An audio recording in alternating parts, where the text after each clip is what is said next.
Underwriting for the Money Doctor Show is provided by Regari Real Estate, Federal Street, Greenfield, a third-generation real estate agency serving the Pioneer Valley. Ryan and Casey Liquors, Main Street, Greenfield, exploring the world one glass at a time. West County Equipment Rental of Shelburne, daily, weekly, monthly rentals, 625-6463, or on the web at westcountyequipment.com.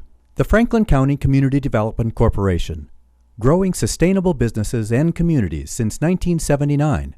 www.fccdc.org. Weld Communications, Marketing and Publicity, helping businesses spread the word in the Pioneer Valley and beyond. www.weldwords.com. There's a better life if I could be debt-free, but all my money is a mystery. I was feeling overwhelmed and it was wearing thin when I knocked on the door and heard the doctor's in. Oh, the doctor's in, the doctor's in. She got the right prescription to help you win. Oh, the doctor's in, the money doctor's in. Hello and welcome to the Money Doctor Show. I'm Dr. Frances Rahaim, President of Power Down Debt, and my guest today is Richard Wedegartner, who is a licensed massage therapist with 25 years in neuromuscular massage therapy, right? Correct, yeah. In the Greenfield area. So welcome, and thank you for doing this. Well, sure. I should probably say right off the bat that I know about the benefits of what you do firsthand, because I came to see you with some aches and pains and saying, you know, I'm worried about this or I'm worried about that in terms of muscular problems. And I had had a pain in my side that I was beginning to wonder if it was a kidney problem or a liver problem. You know, you go right to the bad stuff right away, right? And you said in one session, you said, oh, no, I think it's this little muscle between your ribs. If I'm wrong, please tell me, but I think it's a little muscle between your ribs. And with even just one session of massage, the pain was gone right away. Now, it came back because I had let it get to the point of being chronic, and so several sessions later, it's completely gone. I was really impressed by that. And I know you get this sort of thing often, so tell me a little bit about how you do what you do and how you got to where you are. Well, that was a good result, and that's what you always hope for. You know, you don't have great results every time, you know, especially when someone first comes in, but you know, that's obviously what you hope for. One little thing I would say as a disclaimer, whatever, I would never discourage someone from going to a doctor and having, you know, their kidneys checked or whatever. You know, I mean, I do what I do, but I you know, just want to get that in there, that I would usually... Yeah, you weren't rolling chicken bones or anything. I mean, this was all legit stuff. We knew that I didn't have anything bigger than that. You weren't presenting scary problems, but no, a lot of times I will have people, or ask people to please go ahead and go to your doctor and have them check this out to make sure. Because you can have muscle problems and a kidney problem. You know, they're not necessarily, you know, exclusive. But yeah, no, I started doing this, as you said, 25 years ago, and it's evolved. I mean, I've taken, you know, classes right on. You try to keep everything fresh, but mostly it's a very hands-on practice. And how do I do it? Well, I guess there is an art form. You know, when you first start in with massage, you can learn or memorize the muscles and you know, techniques, but it's the feel. Right. You know, first you don't know what feels too tight or too loose. Right. And then later you start feeling, well, some examples, you know, like a little knot. Right. You can find actually a knot in the muscle. It's like a little kink, and it's not supposed to be there. Right. And it's usually tender. Sure. So as you know, I ask for a lot of feedback in my practice, which, let's just back up a minute. If we're in a session where someone has come to my office because they're in pain, then I need a lot of feedback. If they just want a nice relaxing massage, it's a little different. I'm working lighter, and they don't need to be giving me so much feedback. Right. But with the pain thing, it's more important that I know what they're feeling. I can feel the knot, but I don't know what it feels like to them. Sure. So if you've just tuned in, you might be wondering why I have a massage therapist on the Money Doctor Show. But as you and I have talked about in sessions, our businesses parallel very closely. You just said, you know, you might find a knot in someone's muscle, but you don't know what it feels like to them. The same thing is true when people come in with debt or money problems. You know, they could have $500,000 worth of debt or $5,000 worth of debt. It doesn't matter. I don't know what it feels like to them, and my job is to help alleviate that. And we do it through counseling, like you do. The feedback counseling. It's the feedback, right? You need that feedback. You know, if a small business person comes in to see me, they could be, you know, juggling a lot of plates in the air, but they might be okay with it. They might be just coming to see me because they want to get to the next level. They want a little small business coaching. They want some good financial advice that will get them there or whatever. And you know, we're maybe working out the kinks, but I have to also find out, is there a bigger symptom? And you and I talk about that. What are the symptoms and what is the cause of the problem? That is huge in both of our practices. Bit, yeah. Well, back to me for a minute then. Someone can have pain, say, in their front of their arm, their bicep. And it actually does make them feel better to rub it, right. to give it some massage. It feels better, but the pain really doesn't go away. So what we're dealing with a symptom there, and quite often I can find in the back of their shoulder blade, in the posterior scapula, one of these little knots that refers pain to another site. In this case, it would be the front of the arm, and it is just a direct link. You know, you press that and it lights it up, and they'll say, oh my God, that's my pain. And so now we found the problem, and that is quite often, I think, the situation in your business, my business. I've talked to a psychotherapist, and in their business, it's like a lot of people have symptoms, but what's really underlying, you know, so maybe someone drinks too much. Right. And it's a problem. It's causing them problems in their life. But in their counseling, they get to the fact that they're angry. Right. And that's what's happening. Or depressed or whatever. Whatever. To be, and so in my work, I'm always looking to see where it's coming from. And that's how we help people. Yeah, it's really wonderful what you do. And I mean, all these years doing it. One thing is, I have the same sort of problem. People will come in and the symptom is, I just have to get rid of my credit cards. These credit cards are driving me crazy. I hate these interest rates, whatever. But the problem really is much deeper. The problem is, how did we get the credit cards? What happened with the budget? What happened with mortgages? Whatever. And so when you look at everything as a whole, you can find that. Now, we were talking about how you have people from different walks of life and different economic backgrounds and all of that. But they all have one thing in common. They all want to feel better for whatever reason, whether they've been in a car accident or they're just people who want to come in and feel better. Do you have any, I know that there's HIPAA and all of that, you can't share names, but are there any interesting stories or success stories that you might like to share with us?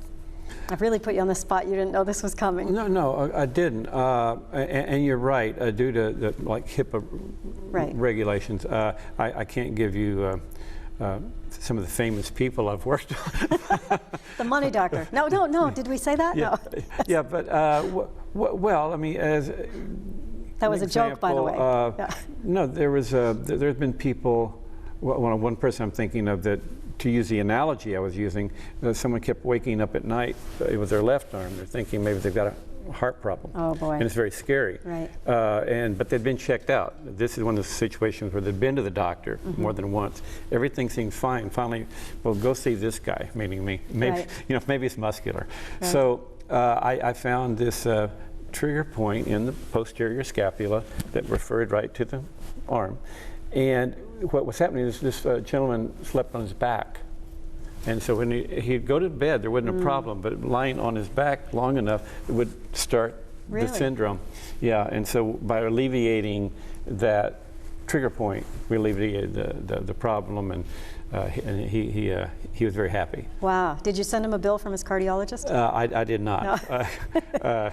But nice, you know, as you said before, you would want to check that out as well. Yeah. You want to make sure you're not having a heart attack. Right. No, like I said, this was a case where I didn't need to refer back to the doctor. He'd already been to the doctor. Sure. So, but yeah, no, all this kind of pain. Well, when people do have a heart attack and the pain is all down their arm, what's that about? Right, that's referred pain too, right? It's referred pain. Here in exactly. Your heart. You know, your heart's here. It's not here. You know, but so this hurts. That's another referred pain. Exactly what's right. Yeah. You know, we talk a lot, you and I, when I'm in.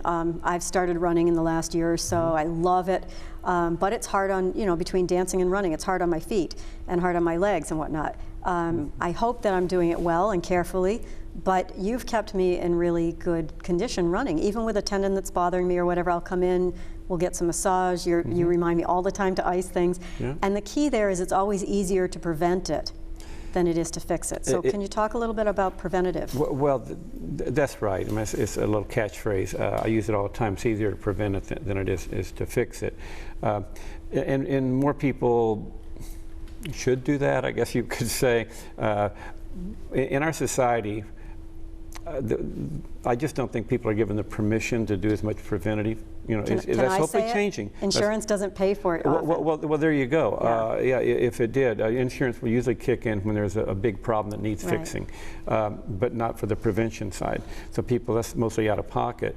Right. But if more people would come in for the preventive maintenance, they would be able to, run more enjoyably, but they usually run, and when there's finally something that's really killing them, then they'll come in and we have to try to fix it. And yes, I do give home care, a lot of home care, the icing that you mentioned. Yes. Yep. So it's really a partnership. I do my part, but you're the main part of the partnership, and you're living in the body, and the stretching that you do at home every day, and the icing when you need it, that really helps it get better, and hopefully keeps it from coming back. I don't want to go off on a rant here, but insurance companies not paying for that sort of thing, it just seems to me to be logical that if they would pay for more preventative maintenance, then the larger, more expensive medical costs might be lessened. And well, of course, I'm going to quickly agree with you. And the good news is there's more research being done in massage. For many years, there wasn't much money being put into research on massage, but now there is. And coincidentally, just this morning, I was just going to see what I could pull up. You know what, and I want to ask you, just give me a little bit of what this is going to be about, because I want to spend some time on this when we come back as well. So give us a little teaser of what we're coming back with. Well, this is a research paper done. This one was out of Japan that says massage boosts mood, immune function, and relaxation. So I won't go into all the details of the blood studies and all that, but at the end of the day, that's what they found, that massage on healthy adults provided significant improvements in mood, immune function, and serum cholesterol levels, according to recent research. And this was published in the Japanese Journal of Complementary and Alternative Medicines. So, but this will help us. Once we've got enough research, we can go to insurance companies and say, look, what you need to do. And this is on fibromyalgia, back pain. I mean, it's running the whole gamut. And then they'll say, look, makes more sense. Prevent it is cheaper than fixing it. I think so. When we come back, we want to talk about the Holmes and Ray scale, which they did in 1967. Two psychiatrists did 43 life events, and how you figure out what the weight is of each of these stressful events that are happening in your life and what it means to you, and also the analogy of a week, when we're back. Underwriting for the Money Doctor Show is provided by Regery Real Estate, Federal Street, Greenfield, a third-generation real estate agency serving the Pioneer Valley. Ryan and Casey Liquors, Main Street, Greenfield. Exploring the world, one glass at a time. West County Equipment Rental of Shelburne. Daily, weekly, monthly rentals. 625-6463 or on the web at westcountyequipment.com. The Franklin County Community Development Corporation. Growing sustainable businesses and communities since 1979. www.fccdc.org. Weld Communications, Marketing and Publicity, helping businesses spread the word in the Pioneer Valley and beyond. www.weldwords.com. Welcome back to the Money Doctor Show. I'm Dr. Frances Rahaim, president of Power Down Debt, and my guest today here is Richard Wedegartner, who actually is the past president of the AMTA, which you can tell us more about. And you're on the National Board of Directors now.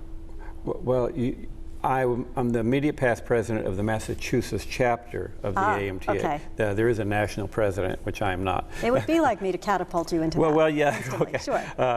But I am on the national board. Okay. And we'll be going to actually a convention first week of October, a week-long convention of the AMTA. There's about 58,000 members of the American Massage Therapy Association. Wow. There will be many hundreds. There won't be 57 or 58,000, Right. but you know, probably 1,000 or so. Sure. Do you always come back from those things elated and, you know, swapping stories with other people and learning new things? And does it do that? Anytime I go to something like that, I'm always inspired. There's always something I can bring home that was useful. Oh yeah, no, the conventions are great.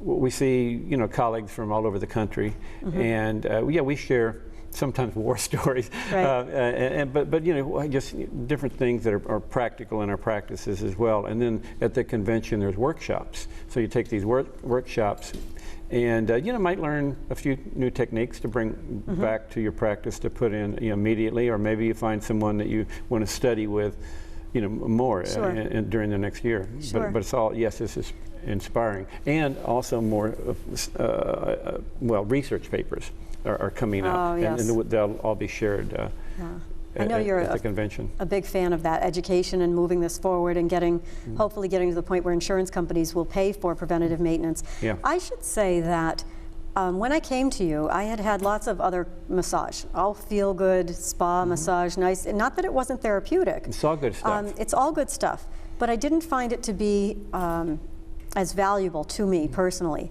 as what you do. And what you do is a little bit different massage than just a feel-good massage. You're actually trained in neuromuscular therapy. Correct. So can you differentiate the difference between those two for me a bit? Well, Differentiate between the two. Well, one was a rather broad idea of relaxation massage, which Sure. I say, and it's very, very good. It's very valid and worthwhile. But yeah, the work I do is more specific.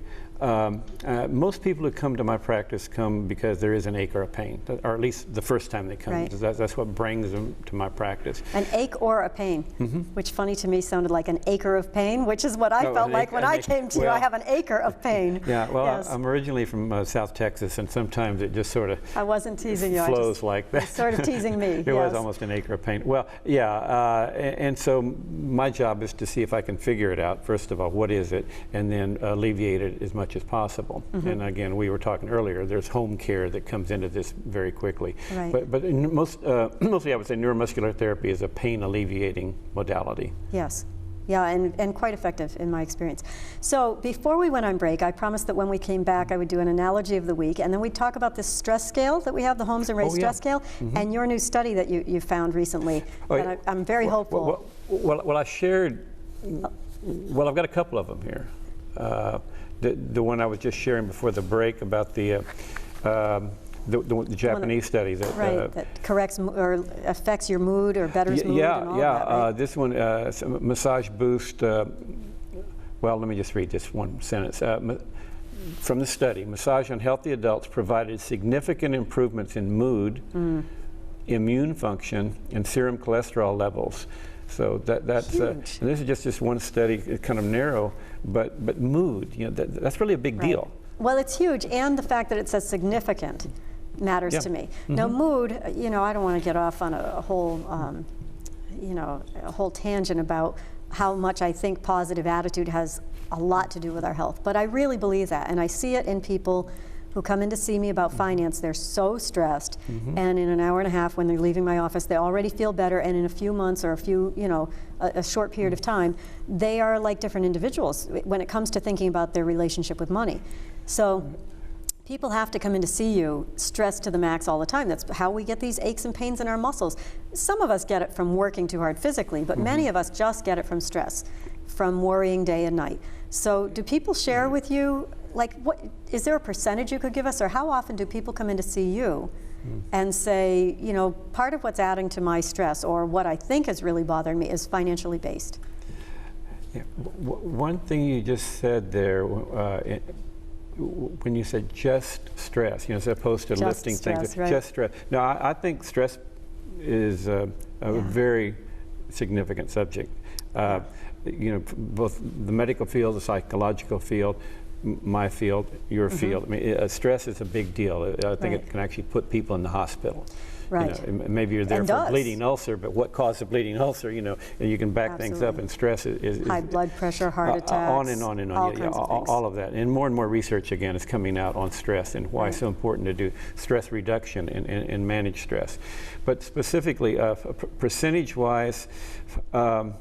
Well, a very high percentage of the people that come to my office, you know, have stress. I mean, it's almost like who doesn't? Right. You know. And how are we managing it is the key, right? But that's a big difference. Right. Yeah. And yeah. that's part of what I use the massage for. Is it helps me to manage whatever I have to manage in life. It's very effective. Right. A 1 hour massage, it just feels like we've been on a vacation. It's amazing. You know, when I get up from massage, I always tell you, you know, I'm a little lightheaded because my blood pressure has lowered a little bit. It lasts. Not the lightheadedness, the good feeling lasts for some time. You know, when I said the analogy of the week, the one that I had in mind this week, I always have this wacky story, and people will probably, I'll become Forrest Gump's mother or something maybe, you know. But the analogy I was thinking of is if you take a glass of water, doesn't weigh very much, you know, 6-8 ounces, and you hold it out here, and you hold it there for a minute, it's no problem. Hold it there for 5 minutes, your arm starts to bother. After you hold it for about an hour, forget it. I mean, you're really getting sore. It's really causing a problem, and pretty soon you'll start to feel that in your neck and your shoulders and all of that. And that's the effect that I think, that I perceive stress to have on someone. You know, you have one little stressor. You know, you got to work a little bit late, you stubbed your toe on the way, okay, you're a little stressed. That's no problem. But by the time you've added on day after day of that, and it feels cumulative to you with other big stressors, you know, you might have a car accident or a financial problem, or even something called eustress, which is EU stress. It's good stress, like getting married or having a baby. That's still stressful. You know, you can't discount that. You can't say, well, you're getting married. What do you have to worry about? Because you do. You're worried about everything coming off without a hitch and all of that. So I think stress has that cumulative effect on someone's body, which is why I hope that insurance will begin to pay for preventative maintenance. Well, I could only hope so too. Well, the marriage example. Wow, yeah, you know, it's one of the best days of people's lives, and they look forward to it, but boy, it is one of the most stressful. And yeah, you know, I don't know how you balance out good stress, bad stress, but when people, you know, when I see people, I mean, the stress is there, and I don't differentiate too much. I mean, there could be some clinical way to differentiate it, but in my practice, stress is stress. Whether it's physical, you know, like from lifting, you know, you got a pain from that, or just psychological, you know, you've just been so uptight, and now all these muscles are tight. I treat it the same way. Right. Well, that's interesting because no matter what the cause, the effect on your body is the same. Yeah, that's what I was trying to get at. And I think the same is true of finances. Again, we're overlapping here. No matter whether they are excited about where they're headed financially and they're building businesses and, you know, and sending kids through college or whatever, or they're feeling really awful about it, the stress of managing it is the same. That Holmes and Ray scale that I was talking about, two psychiatrists, Thomas Holmes, I think, and, oh gosh, I've forgotten the other guy's last name, ends with Ray, R-A-H-E, in 1967, did this thing with life change units, LCUs, where they took 43 different life change events and assigned a number to them. For instance, the death of a spouse gets 100 points. Getting a mortgage, 31 points. Now that's interesting to me because a child just leaving home gets 29 points. So your child leaving home would score 29 points on this stress test. Getting a mortgage is 2 points higher than that. And you add these up, you overlap them. So if you were, for instance, getting a divorce at 73 points, and you know, add to that your marital separation at 65 points, that's a 138-point score. The higher you get in the score, the worse news it is for you. The higher your score, the more likely that you will have some sort of serious illness within the next year. Now, I don't care how you calculate that. That's stress. That's all stress. That has nothing to do with anything physical other than the effect stress has on our body. So, I mean, you must experience that as well. Oh, absolutely. And there's other similar stress tests, you know, out there, but they're pretty similar. And that number one, death of a long-term spouse is usually, you know, always at the top. Incarceration. Can 63 points. Okay, you see it's on your jail term is on here. 60. You didn't know that. That's funny. No, jail term is on here for 63 points. It's another stressor, but a lot of these test, when you look at them in people's lives, yeah, they maybe have 3, 4, 5 or more Right. stressors going on. So Right. like moving, changing jobs, Going on vacation even. yeah, all of Right. these things, but they happen at the same time, Right. which really spikes that number. Right. And so these people are very susceptible to to getting sick, Right. to put it in layman's terms. We're talking about this immune system study. If massage can help boost the immune system, Right. Right. I mean, that's a huge you may thing. ward off colds, or Sure. there's studies going on all these things, and that's what we hope to be able to bring out. Well, I think that you and I agree in all of the studies that we read about these sorts of things, whether it's financially based or it's massage based, is that all the authorities seem to agree on one immutable point. It is better to prevent it than it is to fix it, and preventing it is the best way to manage it. The best way to manage stress in your life is to prevent it.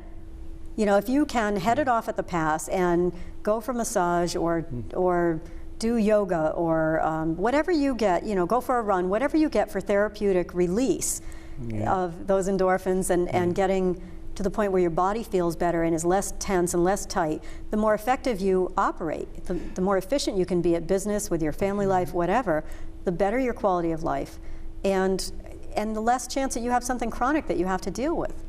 Yeah, I would only, not even disagree, but just maybe put a little bit of different slant on it. Life is stressful. Yes. And I don't think we're ever going to totally prevent stress, but you can reduce it and manage it. Right. So, I don't think we can totally prevent it, but the more tools we have to reduce the stress, then only the better. I don't think I could have said it any better. We're at the end of our time, but I want to thank you so much for coming and doing this. This is, when I first asked you to do the show, I wasn't sure if you would see the synergy in it, but after going to many sessions with you and talking, it's clear that the stress is just an underlying factor of people's lives. Oh, totally. So anything we can do to alleviate that is a good thing. You do your part, I'll do my part, and Thank you. the world will be better. Richard Wedegartner from Greenfield, Mass. I'm Dr. Rahaim. Until the next chat, let's keep it positive. There's a better life if I could be debt free, but all my money is a mystery. I was feeling overwhelmed and it was wearing thin when I knocked on the door and heard the doctor's in. Oh, the doctor's in, the doctor's in. She got the right prescription to help you win. Oh, the doctor's in, the money doctor's in.